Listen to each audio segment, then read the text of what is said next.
यदि हम कहें कि उसके जो ब्रह्मा है श्रद्धेय स्वामी जी महाराज श्रद्धेय आचार्य श्री, उनकी हम चर्चा करेंगे, परंतु उसका एक यदि हम उदाहरण लेना चाहें तो हम ये जानेंगे कि उन तंतुओं को जोड़ने का काम जिन महापुरुषों ने किया है, उस भवन को निर्माण करने का जिन लोगों ने काम किया है, जो इन सीमेंट लगाकर इन अलग अलग बिखरी हुई ईंटों को इकट्ठा करने का काम किया है, नींव का काम किया है जिन लोगों ने, पतंजलि योगपीठ की जो नींव है वह अध्यात्मवाद है, वह वैदिक शिक्षा है, वह योग है, आयुर्वेद है।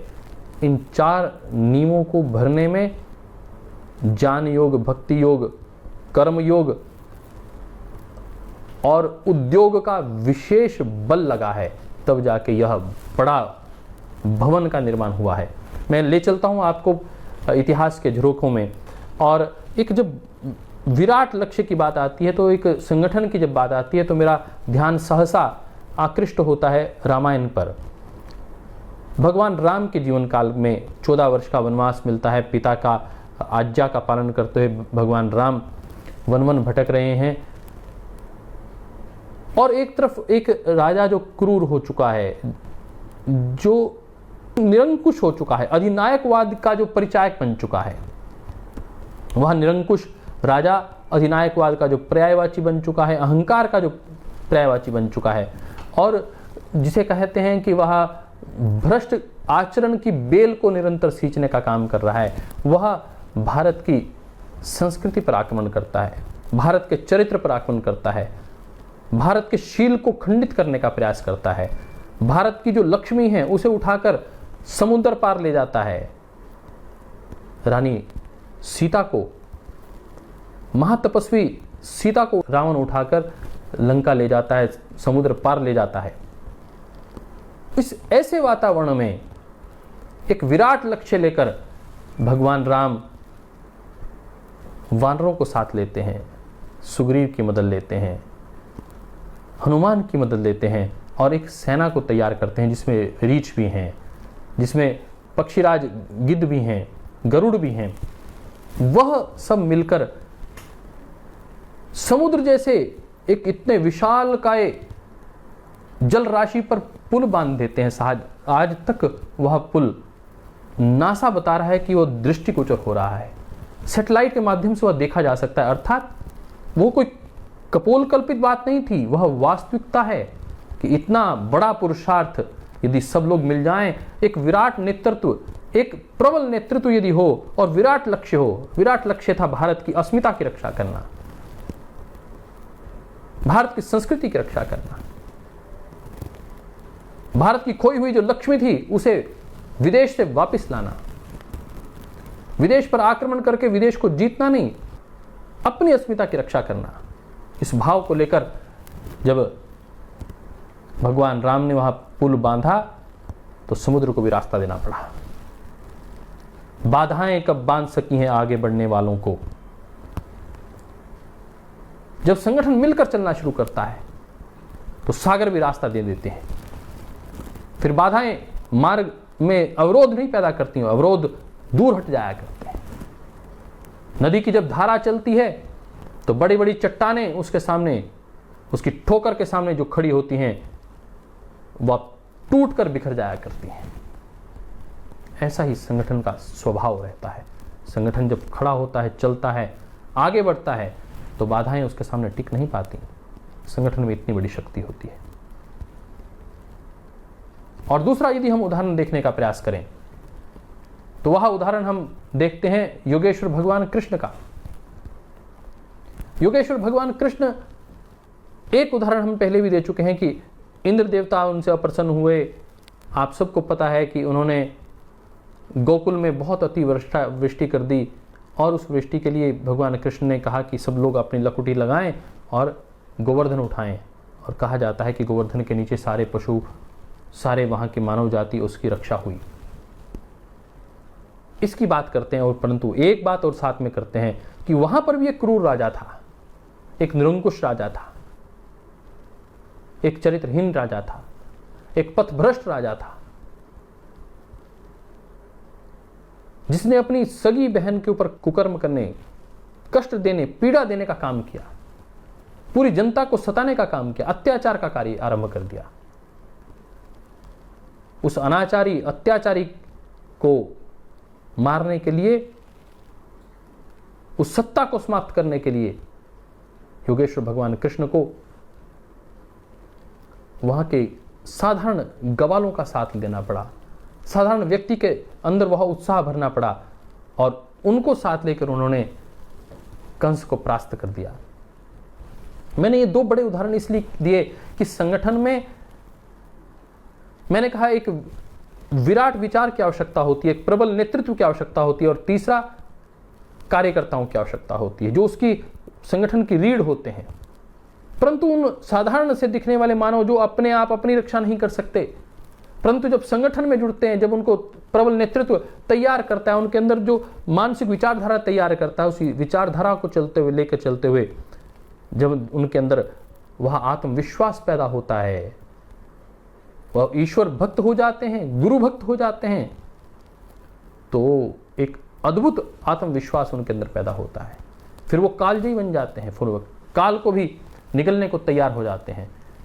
योग दर्शन में 5 क्लेशों के विषय में चर्चा आती है। अविद्या, अस्मिता, राग, द्वेष, अभिनिवेश। मृत्यु का भय सबसे ज्यादा रहता है, परंतु वह कार्यकर्ता मृत्यु के भय से को भी जीतकर आगे बढ़ उठता है। हमने देखा सिख धर्म के इस महान गौरवकालीन पराक्रमशील योद्धाओं को जिन्होंने अपने सर्वंश दान मृत्यु के भय को समाप्त कर दिया। धर्म पर मरना किसे कहते हैं, राष्ट्र पर जीना किसे कहते हैं, राष्ट्र के लिए क्या आहूत किया जा सकता है, इसका स्पष्ट उदाहरण खालसा पंथ में हमें देखने को मिल जाता है। बाबा वीर बंदा बैरागी ने उसको जीवंत करके दिखा दिया। हम चलेंगे उनकी ओर भी, परंतु मैं चर्चा कर रहा था कि जब एक प्रबल नेतृत्व होता है, एक दिव्य नेतृत्व होता है, तो वह दिव्य अतिमानस चेतना को तैयार कर देता है। और यह हमारे सबके सामने है। भगवान राम, भगवान कृष्ण जो भारतीय संस्कृति के मूल आधार हैं, संस्कृति के गौरव हैं, उन्होंने संगठन बनाकर विराट लक्ष्यों को प्राप्त किया।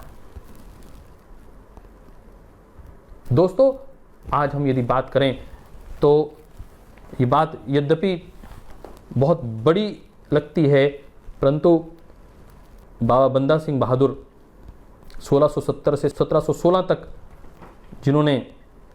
जिनका कालखंड था, वह बाबा बंदा सिंह बहादुर जिन्होंने सिखों का एक ध्वज तैयार किया, एक संगठन तैयार किया और अपने गुरु के निर्देश के अनुसार मुगल सत्ता को नाको चने चबवा दिए साहब। उस वीर ने अपनी वीरता को जोहर मनवा दिए। उसको नमन करते हैं। हम नमन करते हैं छत्रपति शिवाजी महाराज को, जिन्होंने हिंदवी साम्राज्य की स्थापना की अपने संगठन के बल पर,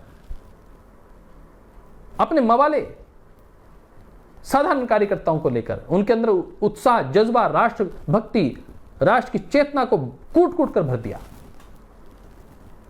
और वह सर्वस्व अर्पित करने के लिए खड़े हो गए। तेरा वैभव अमर रहे मां, हम दिन 4 रहे ना रहे, इस भाव के साथ गर्जा महाराष्ट्र माझा, पूरा मराठा खड़ा हो गया। भारत वीरों की भूमि है साहब। महाराणा प्रताप की बात करें, उस गौरव की बात करें जिसने अकबर के सामने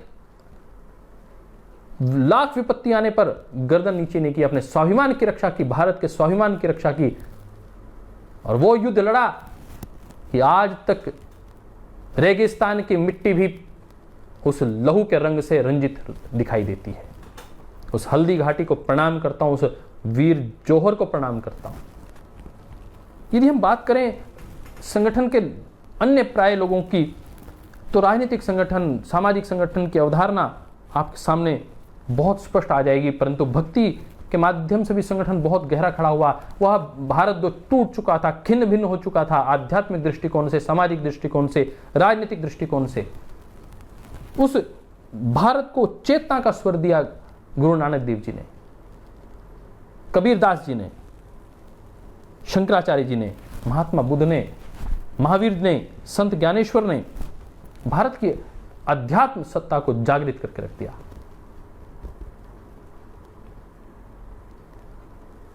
ऐसे अनेक उदाहरण हैं साहब, सबका नाम लेना इस वक्त संभव नहीं है। इतने वीर हैं, उन सब की गाथा गाना, उनके संगठन के विषय में चर्चा करना, उनके सांगठनिक शौर्य की चर्चा करना संभव नहीं है। परंतु मैं इतनी बात अवश्य कहूंगा, जिनकी मैं चर्चा कर रहा हूं उन्होंने कुछ विशेष किया है। जैसे बाबा राम सिंह, स्वदेशी को जिन्होंने जिया, असहयोग आंदोलन जिन्होंने करके दिखाया, अंग्रेजों के कहा कि हम आपकी डाक व्यवस्था का प्रयोग नहीं करेंगे, हम आपकी गाड़ियों का प्रयोग नहीं करेंगे, हम पैदल चलना स्वीकार करेंगे, हम बैलगाड़ी से चल लेंगे, परंतु आपकी रेलगाड़ी का प्रयोग नहीं करेंगे साहब। अंग्रेजों की किसी बनाई हुई वस्तु का, कोई व्यवस्था का उन्होंने प्रयोग नहीं किया, उसका पूरा सहयोग किया। वह बाबा राम सिंह जी जो 1816 से लेकर 1885 तक लगभग 70 वर्ष तक जिनका जीवन कालखंड रहा, भैणी पंजाब से चलकर जो यात्रा आरंभ हुई, उन्होंने अद्भुत शौर्य गाथा लिखी साहब। उनके शौर्य को प्रणाम करने का मन करता है। अंग्रेजों और मुगलों की क्रूरताओं के आगे जिस प्रकार भारत समाज खड़ा हुआ, उसके पीछे आध्यात्मिक सामाजिक सत्ता और सामाजिक संगठन ने अद्भुत योगदान दिया। उस योगदान के पीछे यदि किसी बड़े नाम की चर्चा यदि मैं करना चाहूं, जो मेरे मन में उभर कर आ रहे हैं, जो बिना जिनके नाम लिए चर्चा की मैं आगे नहीं बढ़ सकता, वह नाम है महर्षि देव दयानंद का। 1823 से लेकर 1883 तक लगभग 59 साल की आयु में उनका प्रयाण हुआ। स्वामी विवेकानंद मात्र 39 वर्ष में 1863 से पैदा होकर 1902 में जिनका प्रयाण हो गया। सुभाष चंद्र बोस जो 1890 से 1947 लगभग 1947 के बाद उनका पूरा कालखंड पता नहीं चलता कि वो कहाँ रहे, कैसे रहे नहीं रहे, कई प्रश्न चिन्ह उस पर रहे। और अभी बात रही कि वो अयोध्या में एक अयोध्या बाबा के नाम से भी वह यहाँ जीवन काल व्यतीत कर रहे थे, कुछ ऐसी चर्चाएं भी रहीं, परंतु इस विषय में नहीं जाते। पर मोटे तौर पर 50 साल का उनका कालखंड हमें ज्ञात है। छत्रपति शिवाजी महाराज भी लगभग 50 वर्ष ही उनका जीवन कालखंड रहा।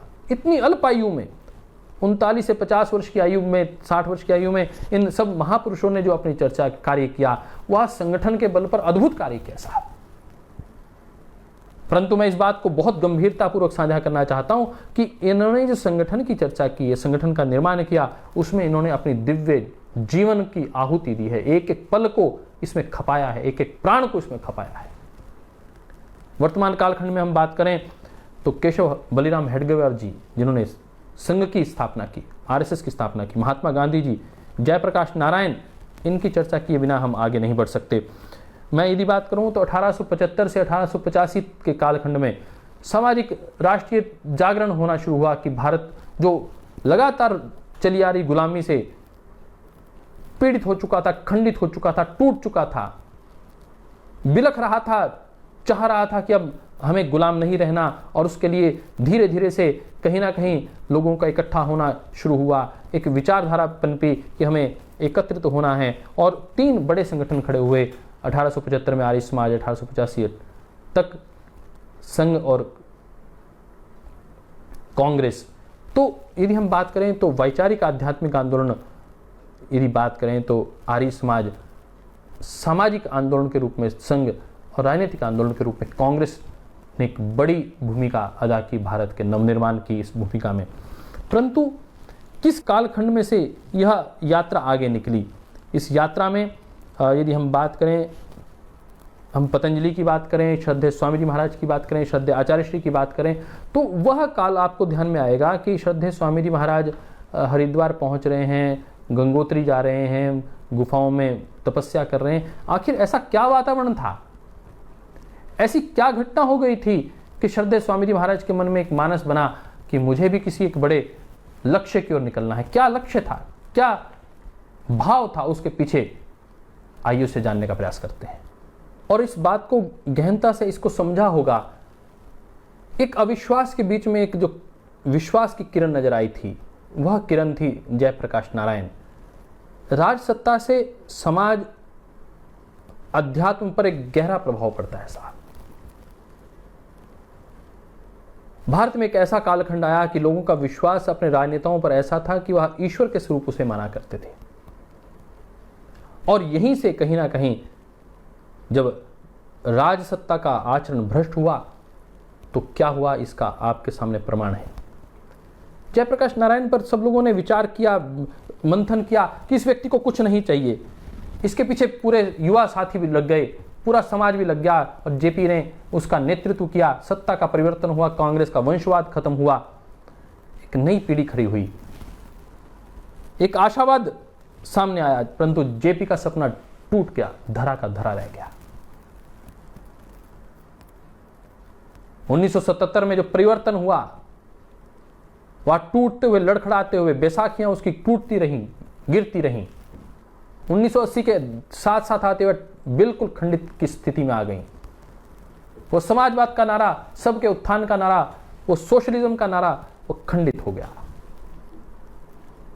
व्यक्तिवाद ने उस समाजवाद के ऊपर अपनी धौंस जमानी शुरू कर दी।